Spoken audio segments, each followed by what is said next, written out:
ಕಳೆದ 24 ತಾಸಲ್ಲಿ Mangalore city crime branch ಅವರು ಒಟ್ಟಾರೆ 3 ಕಡೆ ದಾಳಿ ಮಾಡಿ ಒಂದು ಯಶಸ್ವಿ ಕೆಲಸ ಮಾಡಿದ್ದಾರೆ. ಈ 3 ಕಡೆಯನ್ನು ದಾಳಿ ಮಾಡಿ ಒಟ್ಟಾರೆ ಅವರು 5 ಜನಗೆ ಈಗ 3 ಕೇಸಲ್ಲಿ ಅರೆಸ್ಟ್ ಮಾಡಿದ್ದಾರೆ. ಟೋಟಲ್ ಈ ಸಂದರ್ಭದಲ್ಲಿ ಕ್ರೈಮ್ ಬ್ರಾಂಚ್ ಅವರು 3 ಕಂಟ್ರಿ ಮೇಡ್ ಪಿಸ್ಟಲ್ಸ್, ಆಮೇಲೆ 6 ಲೈವ್ ರೌಂಡ್ ಸೀಸ್ ಮಾಡಿದ್ದಾರೆ, 12.9 kg ಗಾಂಜಾ ಸೀಸ್ ಮಾಡಿದ್ದಾರೆ, 3 ಗಾಡಿಗಳನ್ನು ವಶಪಡಿಸ್ಕೊಂಡಿದ್ದಾರೆ. ಒಟ್ಟಾರೆ ಸುಮಾರು ಒಂದು 40 ಲಕ್ಷ ಬೆಲೆದು ವೆಪನ್ಸ್, ಗಾಂಜಾ ಮತ್ತು ಕಾರ್ ಸೀಸ್ ಮಾಡಿದ್ದಾರೆ. 3 ಪ್ರಕರಣಗಳು ಪ್ರತ್ಯೇಕವಾಗಿ ಬೇರೆ ಬೇರೆ ಸ್ಟೇಷನ್ದಲ್ಲಿ ದಾಖಲಾಗಿದೆ. ಫಸ್ಟ್ ಕೇಸ್ ಕೊಣಾಜಿ ವ್ಯಾಪ್ತಿಯಲ್ಲಿ ನಿನ್ನೆ ಬೆಳಿಗ್ಗೆ 9:15 ರಿಪೋರ್ಟ್ ಆಯಿತು. ಆ ಕೇಸಲ್ಲಿ ಬಾತ್ಮೀದಾರದು ಮಾಹಿತಿ ಆಧಾರ ಮೇಲೆ ಮಂಗಳೂರು ಕ್ರೈಮ್ ಬ್ರಾಂಚ್ನ PSI ಶರಣಪ್ಪ ಅವರು ಕೊಣಾಜೆ ನಾಟಿಕಲ್ ರಸ್ತೆ ಹತ್ತಿರ ಒಂದು ಇದು ಗಾಡಿಯಲ್ಲಿ ಇಬ್ಬರು ಆಸಾಮಿಗಳು ಸಂದೇಹದಲ್ಲಿ ತಿರುಗಾಡ್ತಾ ಇದ್ದಾರೆ ಮತ್ತು ಆ ಗಾಡಿಯಲ್ಲಿ ಯಾವುದೋ ಒಂದು ಐಟಮ್ಸ್ ಇರೋದು ಸಾಧ್ಯತೆ ಇದೆ ಅಂತ ಹೇಳಿ ಆ ಗಾಡಿಗೆ ಚೆಕ್ ಮಾಡ್ತಾರೆ. ಆವಾಗ ಒಂದು ಸ್ಕಾರ್ಪಿಯೋ, ಕೇರಳ ರಿಜಿಸ್ಟ್ರೇಷನ್ ಸ್ಕಾರ್ಪಿಯೋಗೆ ಅವ್ರು ನಾವು ಸೀಸ್ ಮಾಡ್ತೀವಿ. ಆ ವೆಹಿಕಲಲ್ಲಿ ಇಬ್ಬರು, ಒಬ್ಬ ಮನ್ಸೂರ್ ಅಂತ, ಇನ್ನೊಬ್ಬ ನೌಫಾಲ್ ಅಂತ ಇರ್ತಾರೆ. ಇಬ್ಬರು ಕಾಸರಗೋಡು ಮೂಲದವರು, ಸುಮಾರು 28 ವಯಸ್ಸು ಇಬ್ಬರದು. ಅವರಿಂದ ನಾವು 2 ವೆಪನ್ ಸೀಸ್ ಮಾಡ್ತೀವಿ ಮತ್ತು 4 ರೌಂಡ್ಸ್ ಅವರಿಂದ ನಮಗೆ ಸಿಗ್ತದೆ. ಸೊ ನಾವು ಇನ್ನೂ ಡೀಟೇಲ್ ಆಗಿ ವೆರಿಫೈ ಮಾಡಿದ ನಂತರ ನಮ್ಗೆ ಗೊತ್ತಾಗ್ತದೆ ಇವರು ಇದಕ್ಕಿಂತ ಮುಂಚೆ ಕಾಸರಗೋಡಲ್ಲಿ ಮತ್ತು ಕೇರಳದ ಬೇರೆ ಬೇರೆ ಭಾಗದಲ್ಲಿ ಇವ್ರ ಮೇಲೆ ಸಾಕಷ್ಟು ಡ್ರಗ್ಸ್ ಸಂಬಂಧಪಟ್ಟ ಕೇಸಸ್ ದಾಖಲಾಗಿದೆ. ನೌಫಾಲ್ ಮೇಲೆ ಇದಕ್ಕಿಂತ ಮುಂಚೆ 6 ಪ್ರಕರಣಗಳು ದಾಖಲಾಗಿತ್ತು. ಮನ್ಸೂರ್ ಮೇಲೆ 4 ಪ್ರಕರಣ ದಾಖಲಾಗಿದೆ NDPS ಕಾಯ್ದೆಯಲ್ಲಿ. ಸೊ ಅವರಿಂದ ನಾವು 2 ಪಿಸ್ಟಲ್, 4 ರೌಂಡ್ಸ್, ಒಂದು ಸ್ಕಾರ್ಪಿಯೋ ಕಾರ್ ಸೀಸ್ ಮಾಡ್ತೀವಿ. ನಂತರ ಇದೇ ಟೀಮ್ ಅವರು ಇನ್ನೂ ಸ್ವಲ್ಪ ಮಾಹಿತಿ ಡೆವಲಪ್ ಮಾಡಿ ಸಾಯಂಕಾಲ ಸುಮಾರು 5 ಗಂಟೆಗೆ ಗ್ರಾಮಾಂತರ ಸ್ಟೇಷನಲ್ಲಿ ಅರ್ಕುಡ ಲಿಮಿಟಲ್ಲಿ ಒಂದು ಕಡೆ ದಾಳಿ ಮಾಡ್ತಾರೆ. ಅದರಲ್ಲಿ ಒಬ್ಬ ಅಬ್ದುಲ್ ಲತೀಫ್ ಅಂತವರು ಒಂದು ಸ್ವಿಫ್ಟ್ ಕಾರಲ್ಲಿ, ಇದು ಕೂಡ ಕೇರಳ ರಿಜಿಸ್ಟ್ರೇಷನ್ ಸ್ವಿಫ್ಟ್ ಕಾರಲ್ಲಿ ಹೋಗ್ತಾಯಿದ್ರು. ಆ ಕಾರ್ದು ಮಾಹಿತಿ ಪ್ರಕಾರ ನಾವು ಸೀಸ್ ಮಾಡಿದ್ದೀವಿ. ಕಾರಲ್ಲಿ ಸುಮಾರು 12.9 kg ಗಾಂಜಾ ನಮಗೆ ಸಿಕ್ಕಿದೆ. ತಮ್ಮೆಲ್ಲರ ಮಾಹಿತಿಗಾಗಿ, he is the same Abdul Latif. ಅವರು 2 ತಿಂಗಳ ಹಿಂದೆ ವಾಮಂಜೂರ್ ವ್ಯಾಪ್ತಿಯಲ್ಲಿ ಒಂದು ಶೂಟೌಟ್ ಪ್ರಕರಣ ದಾಖಲಾಗಿತ್ತು. ಅದರಲ್ಲಿ ಒಬ್ಬ ಫೈರಿಂಗಲ್ಲಿ ಒಬ್ಬ he met with an accident. ಆವಾಗ the Imran was supplied weapon by the same Abdul Latif. So Imran A2 ಇದ್ದಾರೆ ಆ ಕೇಸಲ್ಲಿ. ಇವನಿಗೆ ಈ ವೆಪನ್ ಅಬ್ದುಲ್ ಲತೀಫನ್ನು ಡೆಲಿವರಿ ಮಾಡಿದರು. ಆವಾಗಿಂದ ನಾವು ಅಬ್ದುಲ್ ಲತೀಫ್ಗೆ ನಾವು we were searching from the last 2 months. And ತಮ್ಮೆಲ್ಲರದು ಮಾಹಿತಿಗಾಗಿ ಇವರು ನೋಟೋರಿಯಸ್ ಅಫೆಂಡರ್ಸ್. ಸುಮಾರು ಒಂದು 13 ಪ್ರಕರಣದಲ್ಲಿ ಅವರು ಶಾಮೀಲಾಗಿದ್ದಾರೆ. ಬಹುತೇಕ ಎಲ್ಲ ಇದು country made weapon supply cases ಇದೆ. ಆರ್ಮ್ಸ್ ಆ್ಯಕ್ಟಲ್ಲಿ ಬೇರೆ ಬೇರೆ ಸೆಕ್ಷನಲ್ಲಿ ಕೇರಳ ಮತ್ತು ಕರ್ನಾಟಕದಲ್ಲಿ ಕೇಸ್ ದಾಖಲಾಗಿದೆ. ನಮ್ಮಲ್ಲಿ ಕೂಡ ಕಳೆದ ವರ್ಷ ಉಳ್ಳಾಲಲ್ಲಿ ಒಂದು ಕೇಸ್ ದಾಖಲಾಗಿತ್ತು. ಇದಕ್ಕಿಂತ ಮುಂಚೆ ವಿಟ್ಲಲ್ಲಿ ಅವರು ವೆಪನ್ ಸಪ್ಲೈ ಕೇಸಲ್ಲಿ ಶಾಮೀಲಾಗಿದ್ದರು. ನಂತರ ಇವತ್ತು ಬೆಳಿಗ್ಗೆ ಮತ್ತೊಮ್ಮೆ ಈ ಸೇಮ್ ಟೀಮ್ ಇನ್ನೊಂದು ಕಡೆ ದಾಳಿ ಮಾಡಿ ಒಂದು ಮಹಾರಾಷ್ಟ್ರ ರಿಜಿಸ್ಟ್ರೇಷನ್ದು ವೋಕ್ಸ್ ವ್ಯಾಗನ್ ಪೋಲೋ ಕಾರ್ಗೆ ಅವರು ತಲಪಾಡಿ ರಸ್ತೆಯಲ್ಲಿ ಸೀಸ್ ಮಾಡ್ತಾರೆ.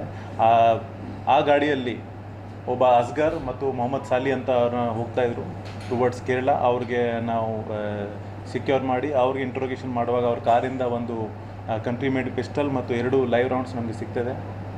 ಸೊ ನಂತರ ಡಿಟೇಲ್ ಇಂಟ್ರೋಗೇಷನ್ ಮಾಡಿದ ನಂತರ ಗೊತ್ತಾಗ್ತದೆ ಮೊಹಮ್ಮದ್ ಅಸ್ಗರ್ ಮತ್ತು ಮೊಹಮ್ಮದ್ ಸಾಲಿ ಇವರು ಕೂಡ ಕಾಸರಗೋಡಿಂದ.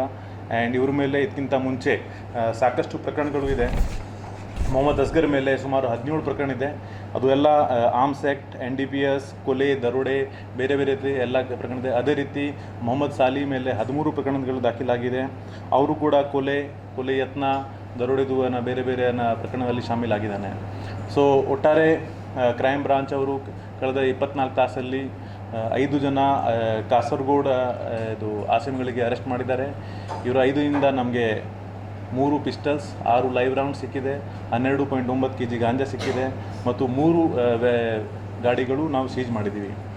ಆ್ಯಂಡ್ ಕ್ರೈಮ್ ರಿಕಾರ್ಡ್ಸ್ ಮತ್ತು CCTVs ಚೆಕ್ ಮಾಡಿದ ನಂತರ ನಮಗೆ ಗೊತ್ತಾಗ್ತದೆ ಆಲ್ ದೀಸ್ ಆರ್ ವಾರಂಟೆಡ್ ಅಸಾಮೀಸ್ ಇನ್ ಕೇರಳ ಮತ್ತು ನಮ್ಮ ಕರ್ನಾಟಕದಲ್ಲಿ ಭಾಳಷ್ಟು ಸ್ಟೇಷನ್ದಲ್ಲಿ ಅವ್ರ ಮೇಲೆ ವಾರಂಟ್ಸ್ ಅನ್ಎಕ್ಸಿಕ್ಯೂಟೆಡ್ ಇದೆ. ಸೊ ಈಗ ಸಂಬಂಧಪಟ್ಟ ಸ್ಟೇಷನ್ ಕೂಡ ಈಗ ನಾವು ಇಂಟಿಮೇಟ್ ಮಾಡ್ತೀವಿ. ಧನ್ಯವಾದಗಳು.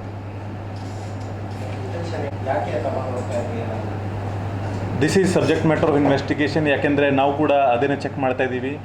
ಇದಕ್ಕಿಂತ ಮುಂಚೆ ಕೂಡ ವಾಮಂಜೂರ್ ಕೇಸಲ್ಲಿ ಒಂದು ವೆಪನ್ ಬಳಕೆ ಆಗಿತ್ತು. ಈಗ ನಮಗೆ ಇನ್ನೂ 3 ವೆಪನ್ ಸಿಕ್ಕಿದೆ.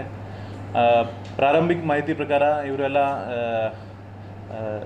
ಆ್ಯಸ್ ಪರ್ ದೇರ್ ಸ್ಟೇಟ್ಮೆಂಟ್ ಅವರು ಹೇಳ್ತಾ ಇದ್ದಾರೆ ದಟ್ ನಾವು ಫರ್ದರ್ ಸೇಲ್ ಮಾಡಲಿಕ್ಕೆ ಇದು ಖರೀದಿ ಮಾಡಿದ್ದೀವಿ. ಆದರೆ ಬೇರೆ ರೂಲ್ ಕೂಡ ಅಥವಾ ಬೇರೆ ಮೋಟಿವ್ ಕೂಡ ರೂಲ್ ಔಟ್ ಮಾಡಲಿಕ್ಕೆ ಆಗೋದಿಲ್ಲ. So once we take the police custody ಆವಾಗ ಇದು ಗೊತ್ತಾಗ್ತದೆ.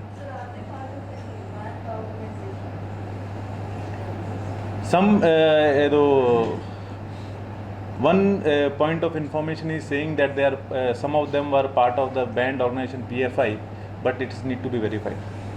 Sir, idರಲ್ಲಿ main weapon dealer ಇದು all these 3 cases are interconnected and main mastermind is Abdul Latif and ಇವರು ಇದಕ್ಕಿಂತ ಮುಂಚೆ 13 ಆರ್ಮ್ಸ್ ಆ್ಯಕ್ಟ್ ಕೇಸಸಲ್ಲಿ ಶಾಮೀಲಾಗಿದ್ದಾನೆ.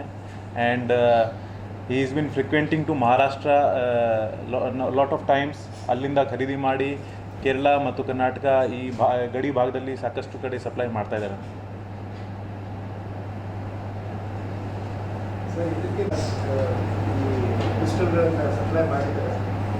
ನಮ್ಮಲ್ಲಿ ಕೂಡ 2 ಕೇಸ್ ದಾಖಲಾಗಿದೆ. ಒಂದು DK ಡಿಸ್ಟ್ರಿಕ್ಟಲ್ಲಿ ವಿಟ್ಲಲ್ಲಿ, ನಮ್ಮಲ್ಲಿ ಉಳ್ಳಾಲಲ್ಲಿ, ಮತ್ತು 3ನೇ ಕೇಸ್ ಜನವರಿ ತಿಂಗಳಲ್ಲಿ ವಾಮಂಜೂರದಲ್ಲಿ ದಾಖಲಾಗಿತ್ತು. Very supplied weapon to Badruddin. So yes, he is involved in all these cases. ಅದು ಕೂಡ ನಾವು ಈಗ ಇನ್ವೆಸ್ಟಿಗೇಟ್ ಮಾಡ್ತಾ ಇದ್ವಿ.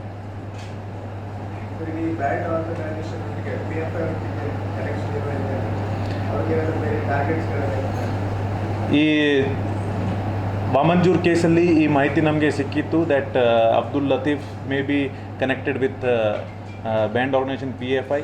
ಆದರೆ ಇಲ್ಲಿವರೆಗೆ ನಮಗೆ ಸಾಲಿಡ್ ಎವಿಡೆನ್ಸ್ ಸಿಕ್ಕಿಲ್ಲ. ನಾವು we have caught him after 2 months. So once we take police custody ಆವಾಗ ನಮಗೆ ಗೊತ್ತಾಗ್ತದೆ.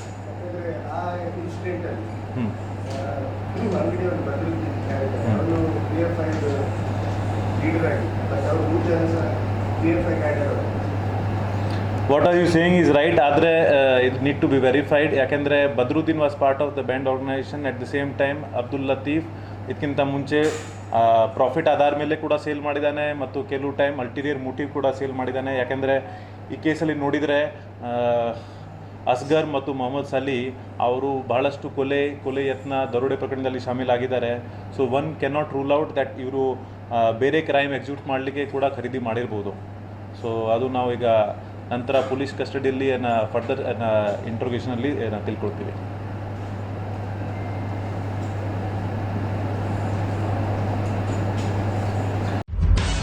ನಿಖರ ಸುದ್ದಿ, ಸದಭಿರುಚಿಯ ಕಾರ್ಯಕ್ರಮ. ನೀವು ನೋಡ್ತಾ ಇದ್ದೀರಾ ಕಹಳೆ ನ್ಯೂಸ್, ಸಮಾಜದ ಜಾಗೃತಿಗಾಗಿ ವಸ್ತುನಿಷ್ಠ ವರದಿ.